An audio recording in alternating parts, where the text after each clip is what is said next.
Kegiatan mudik menjadi yang istimewa dan selalu banyak mendapatkan perhatian masyarakat.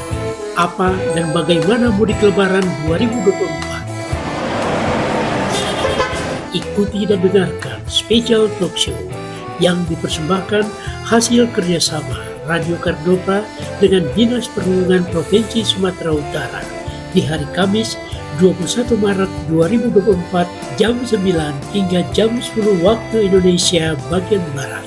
Special talk show dengan topik kesiapan penyelenggaraan mudik Lebaran 2024 ini akan menghadirkan pembicara Direktur Lalu Lintas Polda Sumatera Utara Bapak Kombes Pol Muji Edianto SH SIK, Kepala Dinas Perhubungan Provinsi Sumatera Utara Bapak Dr. Agustinus S. Sit MT, dan Kepala Cabang Jasara Harja Bapak Mulyadi AWP QWP. Simak dan jangan lewatkan special talk show kesiapan penyelenggaraan mudik Lebaran 2024 hanya di 99,4 Kardopa FM. The best music and information. Kardopa Kita bekerja sama dengan Dinas Perhubungan Provinsi Sumatera Utara dan Radio Kardopa. Kita punya topik kesiapan penyelenggaraan mudik Lebaran tahun 2024. Di studio kita sudah hadir, ini ada Kepala Dinas Perhubungan Provinsi Sumatera Utara, ada Bapak Agustinus SSITMT ya Pak ya. Selamat pagi Pak. Selamat pagi Bu Gimana Desi? kabar hari ini? Baik. Mampir lagi ke sini, ketemu lagi kita ya Pak ya. Oke. Pak Agustinus, banyak pertanyaan bakal saya ajukan hari ini. Bapak udah siap? Siap. Oke, baiklah. Selain Pak Agustinus, di studio sudah hadir juga ada Kepala Cabang Jasara Harja, Bapak Mulyadi SE AWP QWP. Selamat pagi Pak. Selamat pagi, Assalamualaikum warahmatullahi wabarakatuh. Oke, gimana perjalanan kemarin? Aman, lancar? Alhamdulillah lancar. Hari ini hari ke-10 Ramadan. Yes, benar. Tetap semangat. Tetap semangat. Memberikan pelayanan terbaik. Baiklah, kita masih menunggu tamu kita, tapi kita lanjut aja jalan dulu ya Pak ya. Kita masih menunggu Bapak Kombes Pol Muji Edianto SA SIK, Direktorat Lalu Lintas Polda Sumo. Tapi kita ngobrol-ngobrol dulu ini ke Pak Agustinus dulu. Ya, siap. Gimana nih persiapan Pak? Ini kan mau menjelang Lebaran ya Pak ya. Puasa-puasa gini kayaknya udah pada sibuk nih. Ini kapan mau mudik? Mau pakai angkutan darat, laut atau udara? Kesiapan dari Disub sendiri bagaimana nih Pak untuk saat ini? Baik, terima kasih Bu Desi dan para pendengar Kardopa dimanapun berada. Kami pertama-tama menyampaikan selamat menunaikan ibadah puasa dan tentunya semoga kita semua diberikan kesehatan. Bu Desi, jadi kami tentu tidak sendiri. Kami bersama-sama dengan stakeholder kita terkait. Kalau kita nyebutnya forum lalu lintas angkutan jalan, jadi ada forum yang ini diatur oleh undang-undang. Jadi kita lalu Pak Dirlantas, lalu Pak Kacap, Jasara Harja, dan stakeholder lain itu sudah melakukan persiapan-persiapan sebenarnya. Seperti di awal kami sudah adakan rapat koordinasi untuk bagaimana mengantisipasi tentunya kesiapan-kesiapan yang perlu, baik sarana prasarana transportasinya, bagaimana kelancarannya, termasuk keamanan di dalam perjalanan nanti selama masa mudik. Karena ini kegiatan rutin tahunan, jadi kita sebenarnya sudah sama-sama paham step-step apa yang mau kita kerjakan. Oke. Seperti itu. Iya, Dan yang karena terakhir memang, kemarin kita baru survei sama-sama Pak Kacap dengan Pak Dirlantas, lalu dengan beberapa stakeholder lain yang di tingkat kementerian juga yang ada di Sumut, untuk melihat kesiapan ruas jalan tol baik yang akan operasional maupun yang akan fungsional nantinya. Jadi kita tetap terus sampai nanti mendekati hari H, pada hari H dan pasca Lebaran. Pasca Lebaran. Ya. Tapi sejauh mana ini Pak prediksi penumpang pada masa mudik Lebaran tahun ini kalau dibandingkan tahun-tahun sebelumnya? Terutama kita bandingin tahun 2023 ya Pak? Ya, untuk data pergerakan kita merujuk ke data yang dilakukan oleh survei yang dilakukan oleh Badan Kebijakan Transportasi Kementerian Perhubungan, Mbak. Jadi kalau secara total dibandingkan 2023 itu kita kasihkan gambaran sebesar untuk nasional ini sebesar 123,8 juta.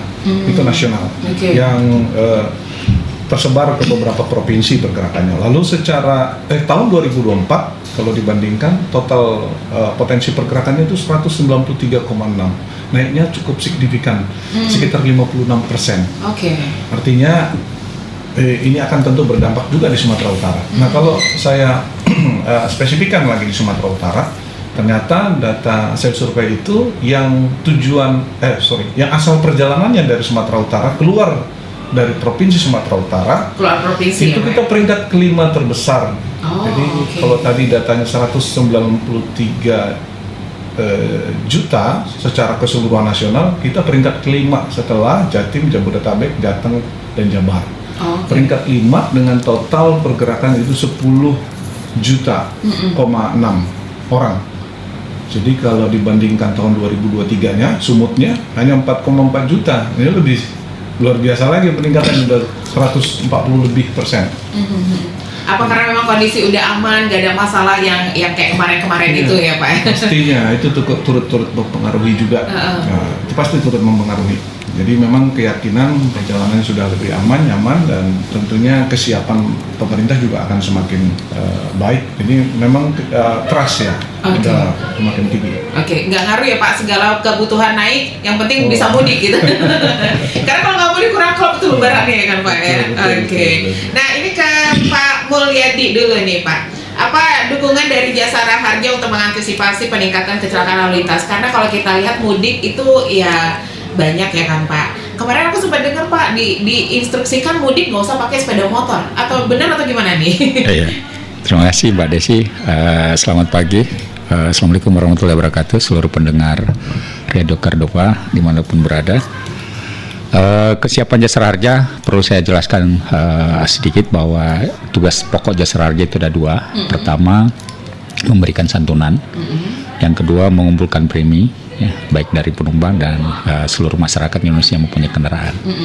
Nah, kaitan kesiapan angkutan Lebaran tahun ini, perlu kami sampaikan bahwa evaluasi dari tahun lalu, dari 2002 dengan 2023 itu ada peningkatan yang cukup signifikan, di mana jumlah lakanya itu naik 21%, kemudian total korban itu cukup signifikan juga naiknya sebesar 34%. Khusus korban meninggal dunia itu naiknya di 17%. Nah, ini menjadi perhatian kita semua, makanya untuk tahun ini kita melakukan persiapan yang terbaik, ya, seperti disampaikan Pak Kadisub tadi, bahwa kita mulai dari rakor ya. Kemudian ada survei jalur yang akan digunakan oleh para pemudik. Kemudian kemarin baru selesai kita mengevaluasi titik-titik rawan kemacetan ya, dan rawan kecelakaan. Jadi kita udah terrangkum dalam satu forum komunikasi lalu lintas angkutan jalan. Nah, ini tujuannya adalah gimana seluruh pemudik yang akan menggunakan angkutan mudik tahun ini itu bisa aman, lancar, dan nyaman. Bisa selamat sampai tempat tujuannya Pak. Ya. Jadi sesuai dengan tadi bahwa benar memang himbauan kita adalah seluruh angkutan roda 2 itu bisa beralih ke angkutan umum. Ya, karena data kami menyebutkan bahwa 60% kecelakaan itu diakibatkan oleh angkutan roda 2 seluruh Indonesia. Khusus Provinsi Sumatera Utara ini kita di nomor 4 kecelakaan tertinggi. Setelah Jawa Timur, Jawa Barat, Jawa Tengah, ini Provinsi Sumatera Utara. Dan itu paling banyak pengguna roda 2 ya? Roda 2. Kemudian demografi umur juga itu dominan produktif. Jadi mulai dari 19 tahun sampai 30 tahun. Nah, ini menjadi keprihatinan kita semua karena generasi muda banyak yang menjadi korban sia-sia di jalan akibat kecelakaan. Jadi kami dengan seluruh stakeholder di Forum Komunikasi Lalu Lintas Angkutan Jalan di Provinsi Sumut ini selalu sinergi dan kolaborasi. Ya, jadi ini dalam rangka tadi ke depan bahwa kita akan terus lakukan perbaikan dalam rangka menekan tingkat angka kecelakaan di Provinsi Sumut. Oke, Pak, sedikit Pak, untuk jenis-jenis kecelakaan seperti apa yang bisa di-cover oleh Jasara Harja? Oh iya, jadi yang di-cover dalam jaminan Jasara Harja pertama adalah setiap tabrakan 2 kendaraan bermotor. Jadi kalau misalnya yang mungkin pendengar Radio Kardopa tahu bahwa yang tidak dijamin adalah akad tunggal. Tapi ketika dia kecelakaan 2 kendaraan itu dijamin. Dijamin. Ya, jadi kalau meninggal dunia itu santunannya 50 juta. Oke. Ahli warisnya kepada janda dudanya, kemudian anak-anaknya, kemudian orang tuanya. Kemudian kalau dia luka-luka, itu kita sudah kerjasama 162 rumah sakit. Jadi begitu ada kecelakaan, kemudian keluarga korban melaporkan ke pihak kepolisian, kami udah sinergi juga laporan online. Langsung kami berikan kalau luka-luka, berikan jaminan ke rumah sakit. Surat jaminan itu sebesar 20 juta satu orang. Ya, jadi kalau misalnya dalam perawatan mengalami meninggal dunia itu kita tambahkan 50 juta. 50 juta tadi. Ya, tapi tadi yang selalu kita himbau bahwa santunan itu bukan nilai yang semestinya ya. Ya, karena itu adalah kecelakaan yang lebih utama. Tapi untuk proses klaim asuransi Jasara Harja ini lama nggak sih, Pak? Kalau proses pengurusan santunan ini sangat cepat. Ya, jadi kami dalam evaluasi kami itu untuk di Polda Sumatera Utara 1 hari 6 jam. Jadi khusus kalau terjamin dalam jaminan kami kecelakaan hari ini wajib kita bayar besoknya minimal. Paling lambat besok. Paling lambat. Jadi rata-rata alhamdulillah berkat dukungan dari Pak Dirlantas seluruh Polres-Polres di Provinsi Sumatera Utara itu 1 hari 6 jam. Ya, target kita itu nasional 2 hari, tapi kita udah bisa selesaikan 1 hari 6 jam. Untuk luka-luka, begitu ada laporan polisi, kami langsung terbitkan surat jaminan. Nah, nanti surat jaminan itu rumah sakit yang nagih. Nah, itu ada 98%, jadi sisa 2% yang belum bisa menagih secara langsung karena berbagai faktor. Nah, umumnya di masyarakat ini, budaya masyarakat kita enggak melapor. Nah, itu dia. Jadi begitu. Takut prosesnya ribet sih, Pak. Apalagi kalau udah berhubungan dengan Pak polisinya belum datang nih soalnya. Kalau udah berhubungan dengan polisi, takutnya ribet nih. Udahlah, udah diem-diem aja. Ya, gitu. Jadi ke depan kita udah kerjasama malah seluruh Indonesia dengan Korlantas bahwa tugas kami itu begitu pagi-pagi petugas Jasara Harja harus keliling ke rumah sakit. Begitu ada kecelakaan kita himbau, Bapak Ibu dalam kecelakaan ini dalam jaminan Jasara Harja. Tapi harus melapor ke pihak kepolisian. Itu kita dampingi Mbak Desi itu. Ada pendampingan berarti ya, ada pendampingan. Nah, memang tadi masyarakat ini yang harus kita edukasi terus. Nah, itu dia. Ini memang dari hari ke hari kalau kita evaluasi banyak perbaikan yang dilakukan. Sudah ada berani mau lapor langsung. Ya, antara kepolisian dengan kami itu sinergi terus untuk memberikan yang terbaik. Baiklah kalau ada kerjasama yang baik nih, Pak. Tapi kalau untuk prosesnya ini gimana ini, Pak? Untuk proses klaim asuransi kecelakaan di jalan? Tadi untuk prosesnya harus lapor dulu atau bagaimana? Ya, jadi nanti karena kita udah sistem ya, sudah digital, jadi begitu ada masyarakat yang kecelakaan itu melapor. Ya, jadi pas saksi masyarakat atau keluarga masyarakat itu harus ada laporan ke kepolisian. Tapi alhamdulillah ini udah banyak perbaikan. Ya, kami sekarang dengan Korlantas itu menerbitkan satu aplikasi. Jadi itu ada aplikasinya, ya, itu nanti online berarti. Ya, masyarakat begitu ada kecelakaan tinggal mau foto masuk kita udah bisa tahu. Mantap, Pak. Nah, ke depan ini kita akan sinergi dengan rumah sakit.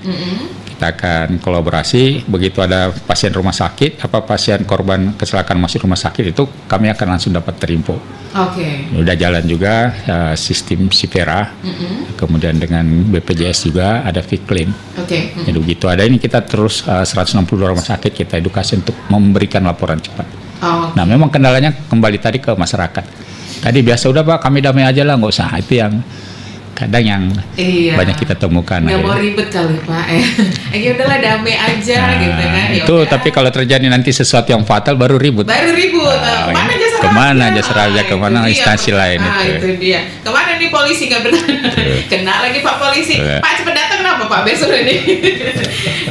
Pak Agustinus, kita lanjut nih. Kepala Dinas Perhubungan Provinsi Sumatera Utara. Apa sejauh ini langkah-langkah yang bakal dilakukan di Sub Sumut untuk mengantisipasi potensi lonjakan penumpang di masa mudik Lebaran ini? Kayaknya prediksi tahun ini bakal meningkat ya Pak ya? Ya, cukup signifikan kalau tadi gambaran yang saya sampaikan di awal. Persentasenya cukup tinggi dan tentunya kan nanti terlihat.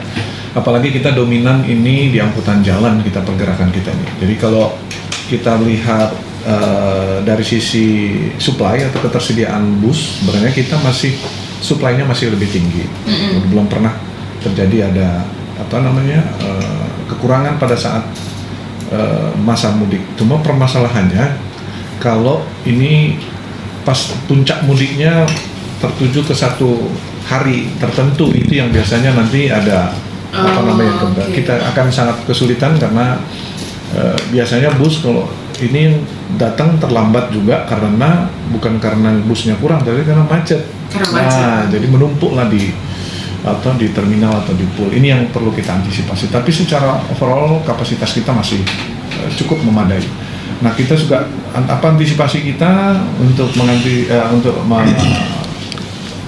mengendalikan kalau terjadi lonjakan penumpang sebenarnya yang pasti mereka tetap bisa pergi nyaman, tentunya dengan memastikan kendaraan atau sarana transportasi yang digunakan itu betul-betul sudah nyaman, aman, selamat. Nah, kita melakukan seperti ramcek seperti biasa, tes urin untuk supirnya, lalu kita periksa kendaraannya untuk memastikan dia layak jalan. Itu dilakukan oleh penguji kendaraan kita. Jadi setelah itu baru kita berikan stiker dan dia boleh beroperasi. Begitu juga di moda kereta api itu operator kereta api juga sudah melakukan inspeksi baik di jalur maupun di sarananya. Begitu juga di angkutan laut dan angkutan udara. Itu masing-masing operator dan otoritas yang ada juga sudah melakukan itu karena itu memang langsung arahan dari Menteri Perhubungan untuk memastikan semua moda transportasi yang digunakan itu aman nyaman. Nah, lebihnya untuk memberikan kenyamanan sebenarnya nanti Pak Dir bisa jelaskan, kita juga akan melakukan posko bersama. Itu salah satu upaya kita ketika nanti memang macet di kondisi tertentu mereka bisa istirahat atau dia sudah mengemudi lebih dari 4 jam dia perlu istirahat minimal 30 menit sesuai aturan. Itu yang perlu kita jaga supaya tetap pergerakannya itu nyaman. Nah, apalagi yang kita lakukan salah satunya tadi disampaikan Pak Kacap, kita juga sudah lakukan survei mengidentifikasi titik-titik rawan macet, longsor, rawan kecelakaan itu. Lalu kita rekap dan kita sudah langsung juga undang kabupaten kota untuk tahu kalian di wilayah kalian ada ini loh titik-titiknya. Jadi apa yang dilakukan maka mereka harus mengantisipasi dengan memberikan penanganan awal minimal ada rambu marka atau ada rambu-rambu pendahuluan yang orang lewat tuh tahu bahwa di sana ada titik rawan tertentu. Nah, itu minimal mengantisipasi itu.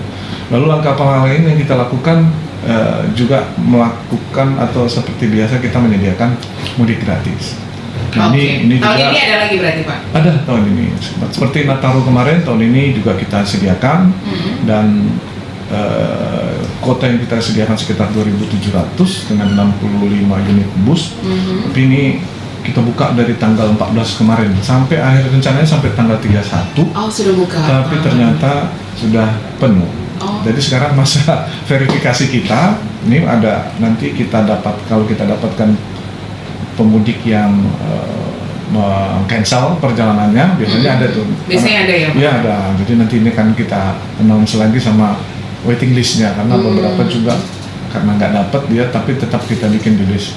Nanti setelah tanggal 31 kita perip sampai sebelum tanggal 5 untuk memastikan ini berangkat yang 2.700 lebih ini baru kita kalau memang sudah fix baru tanggal 6 rencana kita berangkatkan dari bersama ya Amplas. Diberangkatkan dari Amplas ya. Betul. Oke. Berapa tadi Pak? Totalnya 2.700 ya. Untuk tahun ini. Baiklah. Nanti kita lanjut lagi bahasan kita pendengar Kardopa di Special Talk Show kesiapan penyelenggaraan mudik Lebaran tahun 2024. Anda jangan kemana-mana. Pastikan untuk stay tune terus di 994 FM Radio Kardopa berani tampil beda. Atau juga untuk live streaming kita di www.kardopafm.co.id. Dan talk show kita pagi hari ini juga bisa Anda saksikan live Facebook di Kardopa 994 FM. Pastikan stay tune terus. Stay tuned. Kardopa Radio FM. Satu untuk tetap jadi nomor satu. Talk Radio Medan. Pendengar Kardopa di Special Talk Show dengan topik kesiapan penyelenggaraan mudik Lebaran tahun 2024. Di studio kita sudah hadir ada Direktorat Lalu Lintas Polda Sumut, ada Bapak Kombes Pol Muji Edianto SASIK, kemudian ada Kepala Dinas Perhubungan Provinsi Sumatera Utara Bapak Agustinus SSITMT, ada Kepala Cabang Jasara Harja Bapak Mulyadi SEAWP QWP. Sekarang kita sudah kehadiran ada dari Direktorat Lalu Lintas Polda Sumut. Ada Bapak Muji. Selamat pagi, Pak. Selamat pagi, Bu. Gimana Selamat perjalanan? pagi pemirsa. Mohon maaf terlambat. Nggak apa-apa Pak, aman Pak. Gimana jalanan Pak? Aman menuju kemari? Aman, lancar. Oke lah. Ini langsung aja kita ke Pak Muji kayaknya ya. Ke bapak-bapak tadi udah. Pak Muji bisa tarik napas dulu Pak. Tangga soalnya. Naik tangga tadi ya. Oke, kita ke Pak Muji ini. Pak, ini kan ada kalau mau menjelang Lebaran, kita pasti identik dengan yang namanya mudik gitu ya. Nah, sejauh mana nih kesiapan Ditlantas Polda Sumut menghadapi arus mudik Lebaran tahun ini, Pak? Ya, tentunya kami dari Polda Sumatera Utara bersama-sama dengan rekan-rekan instansi terkait akan mempersiapkan untuk memberikan rasa aman dan nyaman kepada seluruh masyarakat yang akan merayakan Idul Fitri. Dalam kaitannya ini, Polda Sumatera Utara nanti akan menyiapkan ada pos pengamanan sebanyak 96, kemudian ada pos pelayanan sebanyak 66, kemudian pos terpadu sebanyak 20. Ini semua di dalam rangka untuk memastikan bahwa masyarakat yang akan merayakan Idul Fitri nanti bisa kita pastikan terhindar dari kriminalitas. Kita upayakan kita tekan sekecil mungkin namanya kejadian kecelakaan lalu lintas, sehingga masyarakat yang mudik nanti bisa nyaman sampai di rumah ketemu dengan keluarga, kira-kira begitu. Benar ya. Tadi ada posko-posko, pos pengamanan, ada pos terpadu, pos pelayanan juga ya. Itu ada di berapa titik-titik tuh Pak? Mungkin bisa dijelasin sedikit di mana-mana gitu. Seperti pos pengamanan ini nanti akan kita sebar di beberapa ruas-ruas jalan. Intinya bahwa pos pengamanan ini untuk memastikan dan tentunya mencegah terjadinya tindak kriminalitas. Kemudian yang kedua, mencegah terjadinya kecelakaan lalu lintas. Itu pos pengamanan. Banyak nanti akan disiapkan pos pengamanan itu pada ruas-ruas jalan, pada lokasi-lokasi rawan kriminalitas dan laka lantas. Kemudian yang kedua, untuk pos pelayanan lebih pada kegiatan-kegiatan untuk melayani masyarakat, misalnya pelayanan kesehatan dan pelayanan-pelayanan kepolisian yang lain, kaitannya misalnya ada kegiatan-kegiatan konsentrasi masyarakat seperti itu. Kalau pos terpadu ini lebih pada misalnya ada di bandara, pelabuhan seperti itu. Itu saja. Oke. Kalau menurut Bapak sejauh ini untuk tingkat mudik tahun 2024 nih gimana Pak? Dari tadi ke Pak Agustinus saya udah tanya. Menurut Bapak nih dari pihak kepolisian, prediksinya tahun ini akan meningkat atau bagaimana Pak? Ya. Prediksi, saya kira kita mengikuti teman-teman dari Dinas Perhubungan yang sudah melaksanakan survei. Namun jika kita lihat dari apa yang sudah disampaikan oleh teman-teman Dinas Perhubungan, maka berpotensi kecelakaan lalu lintas bisa akan meningkat. Kenapa? Karena pergerakan orang dan barang terjadi peningkatan. Kemudian kriminalitas juga begitu. Berpotensi meningkat. Namun demikian kita bersama-sama dengan instansi terkait berupaya untuk menekan, mencegah terjadinya tindak kriminalitas dan kejadian kecelakaan lalu lintas tersebut. Banyak yang kita lakukan, diantaranya misalnya kita lakukan himbauan-himbauan, tadi juga mungkin sudah disampaikan oleh Pak Kadis Perhubungan, ada ramcek dan lain sebagainya. Ya. Oke. Terkait kecelakaan, tadi kita udah sempat singgung ke pihak Jasara Harja juga. Nah, ini tingkat kecelakaan tahun kemarin cukup tinggi ya Pak ya? Itu banyak pengguna roda 2 tadi ya. Nah, kita sempat singgung tadi bahas, ini kenapa orang pada malas untuk komplain atau gimana? Ini kendala yang dihadapi oleh Jasara Harja tadi ya Pak ya, masalah salah satunya. Malas ribet berhubungan dengan pihak kepolisian. Nah, bagaimana nih pihak kepolisian menangani ini supaya masyarakat tuh bisa ada nggak usah takut lagi untuk ngelapor atau gimana gitu. Soalnya kan masyarakat terkonsep tuh males lapor polisi, takut nih ribet nanti urusannya gitu Pak. Iya. Saya kira masyarakat tidak perlu takut lagi ya. Artinya ketika mudah-mudahan tidak terjadi, tetapi ketika kita atau saudara kita mengalami kecelakaan lalu lintas, maka di situ korban atau pihak-pihak yang mengalami kecelakaan memiliki bisa mendapatkan hak-haknya, yaitu tentunya untuk memastikan penanganan dari kecelakaan lalu lintas tersebut. Yang kedua, dari situ juga tentunya memiliki hak untuk mendapatkan santunan ya dari Jasara Harja. Ini saya pikir perlu kita sampaikan kepada seluruh masyarakat, jangan pernah takut lagi untuk melapor ke kepolisian, karena polisi kan sahabat masyarakat juga ya. Artinya ketika menghadapi masalah jangan segan-segan untuk melapor ke pos-pos terdekat yang telah kami siapkan bersama dengan instansi terkait, sehingga pelayanan ketika misalnya ada yang mengalami kecelakaan lalu lintas bisa cepat seperti itu. Biar prosesnya cepat, nggak ribet, terus nggak kebawa-bawa. Pak, ini takutnya kebawa-bawa. Awal mau ngelapor nanti bagus-bagus, akhirnya kebawa mau ke polisi. Ya, memang biasanya begitu. Kalau cuman material atau lecet-lecet dikit, biasanya pada malas lapor. Kenapa? Malas lapor tentunya nanti kan tentu didata, kemudian kendaraannya juga akan diamankan dulu. Kenapa begitu? Karena ada kecelakaan ya, ini kan melibatkan orang lain, walaupun mungkin ada juga yang laka tunggal ya. Tetapi sebagian besar kan kecelakaan ini ada lawannya, sehingga kedua belah pihak kan harus kita pastikan hak-haknya juga terpenuhi, kira-kira begitu ya. Kalau laka tunggal tadi nggak ditanggung ya Pak?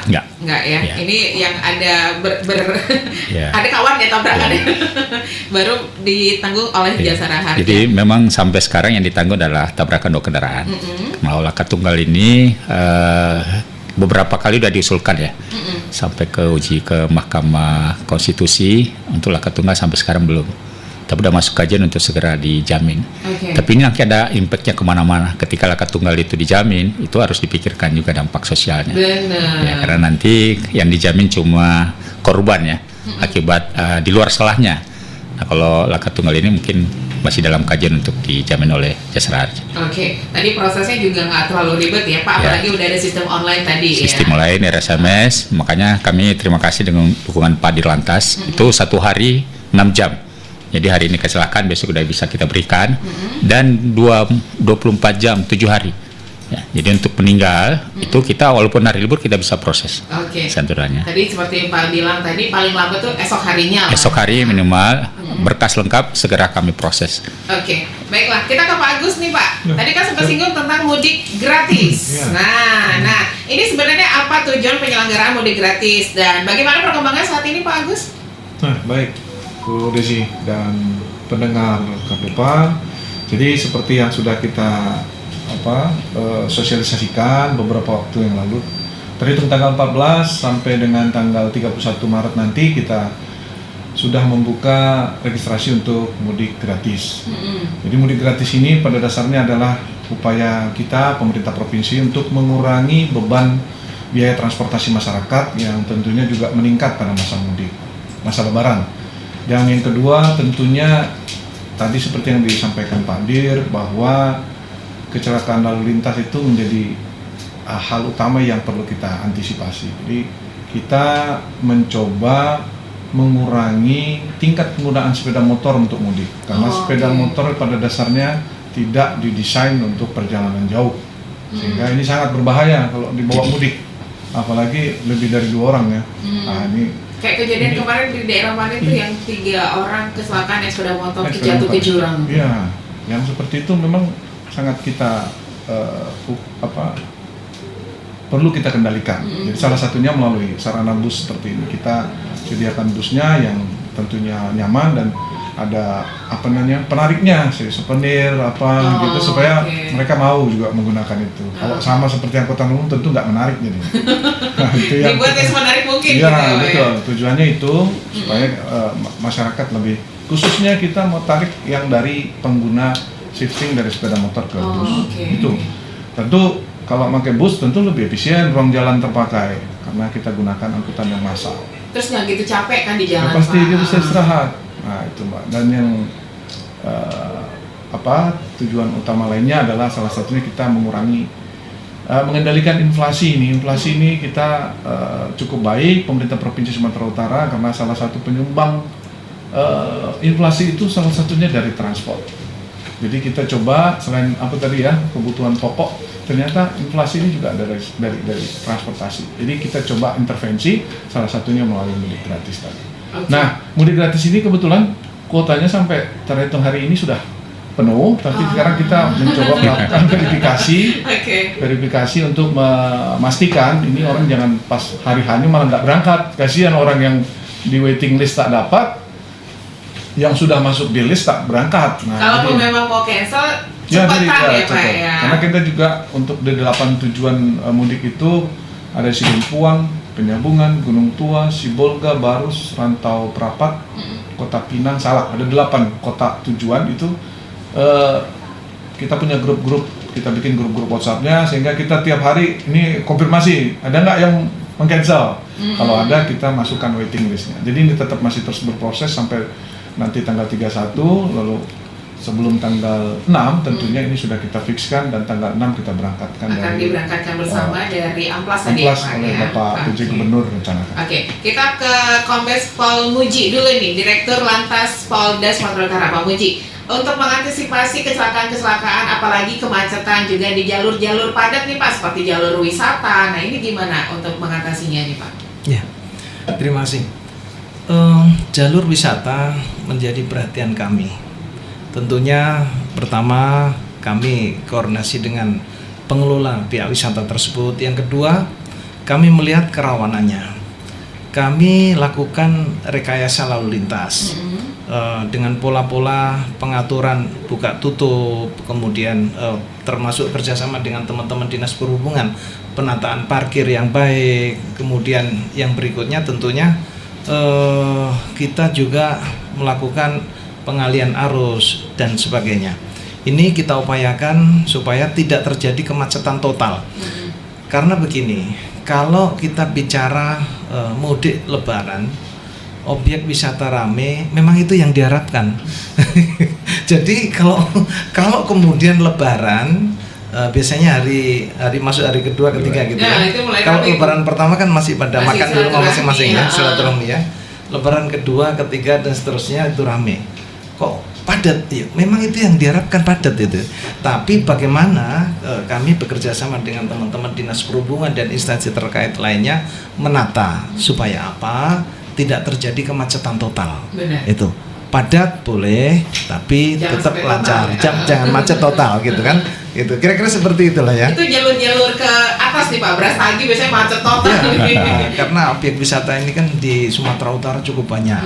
Yang monumental sekali kan Toba, kemudian di Brastagi itu tempatnya macam-macam wisata ya, dan tentunya itu menjadi tujuan masyarakat. Kita dulu waktu masih di luar Sumatera Utara aja pengen tahu mana Brastagi ya. Sebenarnya sekarang sudah tahu. Tapi saya kira masyarakat pasti banyak yang seperti itu, yang pengen ke Brastagi, pengen ke Danau Toba. Nah, semua kita fasilitasi. Bagaimana mereka bisa merasakan aman dan nyaman di jalan, padat boleh, tapi jangan sampai macet total. Nah, kira-kira gitu ya. Kira-kira ada berapa personil Pak untuk menghadapi arus mudik ini nanti yang bakal diterjunkan ke lapangan? Ya.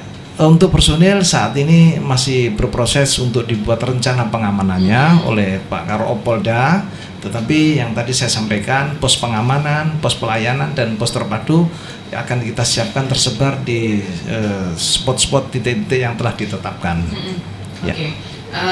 Ada program itu Pak, namanya apa gitu biasanya kalau Lebaran itu kalau tahun baru kan ada program Nataru atau apa. Ini kalau Lebaran apa namanya gitu Pak dari Polda? Oh, Operasi Ketupat. Operasi Ketupat. Masih namanya sama berarti. Masih namanya sama. Gak ada ganti. Dulu pernah diganti, tapi kembali lagi. Iya, Operasi Ketupat. Operasi Ketupat. Oke. Nih karena waktu kita juga tidak banyak nih, Pak Agus nih boleh ada yang pengen disampaikan buat masyarakat yang akan menyambut Lebaran kita untuk mudik terutama nih ya, dari Pak Agus dulu, Kepala Dinas Perhubungan Provinsi Sumatera Utara. Baik, terima kasih Bu Desi, pendengar Kordopa dimanapun berada. Jadi kami dari pemerintah Provinsi Sumatera Utara, secara khusus dari Dinas Perhubungan, tentunya kami bersama jajaran Direktorat Lalu Lintas Polda Sumatera Utara, Kacap Jasara Harja, dan seluruh instansi terkait lainnya telah mempersiapkan berbagai hal. Namun kesiapan-kesiapan yang sudah kita laksanakan maupun yang akan kita laksanakan. Tentunya kelancaran mobilitas selama masa mudik akan juga sangat tergantung ke pengguna jalan. Jadi bagi para pendengar yang melakukan mudik diharapkan tentunya kedisiplinan dalam berlalu lintas.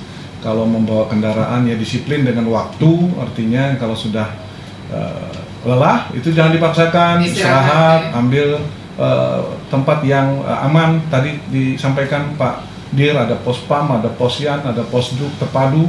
Manfaatkan itu, optimalkan sehingga perjalanan akan aman, nyaman, dan selamat sampai tujuan dan mudik bersama keluarga. Mungkin itu. Kita ke Kepala Cabang Jasara Harja dulu ya, Bapak Mulyadi. Pak, satu lagi pertanyaan agak nanggung nih Pak. Untuk proses pengurusan nanti klaimnya ini apa aja yang bisa misalnya syarat-syarat apa aja yang harus dipenuhi nih Pak? Oh ya, terima kasih. Jadi untuk proses klaim itu sangat mudah ya. Pertama adalah laporan polisi, yang kedua ketika dia meninggal itu pasti mengenai ahli waris. Jadi ahli waris tadi cuma 3, janda dudanya, anak-anaknya, orang tuanya. Pasti KTP. Nah, kami dengan dukungan dengan Pak Dirlantas itu begitu kami dapat info dari RSMS tadi, Insan Jasara Harja langsung berkunjung ke rumah ahli waris, minta KTP, langsung kita buatkan rekening transfer. Kalau luka-luka seperti itu, kami kunjungan ke rumah sakit, kami cek laporan polisinya dalam jaminan Jasara Harja, kita terbitkan surat jaminan, selanjutnya rumah sakit yang menagih ke Jasara Harja. Nah, seperti itu udah sangat mudah. Kita buat penyederhanaan untuk bagaimana masyarakat bisa lebih, kualitas pelayanan kita masih semakin baik. Oke, ada himbauan dari Bapak silakan untuk masyarakat yang akan melakukan mudik lebaran tahun ini Pak? Ya, terima kasih. Jadi kami himbau kepada seluruh masyarakat yang akan melaksanakan mudik ya. Pertama adalah kecelakaan itu diawali dengan pelanggaran. Jadi tetap patuhi rambu, jangan ugal-ugalan karena keluarga Anda menanti di rumah diharapkan dalam keadaan selamat. Ya, jadi kami seluruh keluarga besar PT Jasara Harja Provinsi Sumatera Utara pertama-tama menyampaikan mohon maaf lahir batin. Semoga kegiatan mudik tahun ini bisa dalam keadaan aman, lancar, dan nyaman. Terima kasih. Amin ya Pak, kita berharap semua lancar, aman ya. Yang terakhir nih, Direktur Lantas Polda Sumatera Utara, Bapak Kombes Pol Muji, silakan Pak. Pesan saya kepada masyarakat yang akan merayakan Idul Fitri, utamakan keselamatan.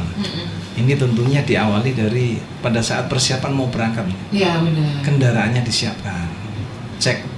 Check ya. Kalau orang check up dulu lah. Check up dulu. Ini cek kendaraan. Iya, jangan mau perjalanan jauh tapi nggak disiapkan. Nah itu dia. Kemudian fisiknya juga disiapkan. Benar. Tadi yang sudah disampaikan oleh Pak Kadis Perhubungan dan Pak Kacab Jasara Harja, orangnya disiapkan ya, fisiknya. Jadi kalau kemudian fisiknya lagi kurang sehat ya jangan nyopir. Jangan dipaksakan. Tapi kalau sehat silakan. Perjalanan jauh membutuhkan tenaga pikiran, dan tentunya ketika sudah 3 jam 4 jam bisa istirahat. Ini tentunya ini yang harus kita utamakan keselamatan, diawali dari persiapan pada saat berangkat. Gitu. Disiapkan dengan sebaik-baiknya. Iya. Ya, oke. Terus juga kalau mau naik bus atau angkutan umum, nah ini jangan terlalu banyak bawaan juga ya Pak ya. Rawan copet, rawan ini. Bawa baju aja udah. Bawa dompet. Ya, itu dia. Sekarang dompet mah digital aman. Oh iya. Gak usah pakai banyak gitu ya. Baik pendengar Kardopa, terima kasih untuk kebersamaan pagi hari ini. Terima kasih Pak Muji, terima kasih Pak Agus, terima kasih Pak Mulyadi waktunya sudah ngobrol bersama kita. Kita harapkan untuk mudik tahun ini semuanya bisa berjalan lancar, aman dan nyaman selama sampai tujuan tadi ya. Tingkat kecelakaan mungkin bisa diturunkan lagi tahun ini ya Pak ya. Mudah-mudahan ya. Ya udah, saya Desi pamit. Terima kasih kebersamaannya pendengar Kardopa di Special Talk Show untuk kesiapan penyelenggaraan mudik Lebaran tahun 2024. Yang tentunya kerjasama antara Dinas Perhubungan Provinsi Sumatera Utara dan Radio Kardopa 99,4 FM berani tampil beda. Selamat pagi dan sampai jumpa.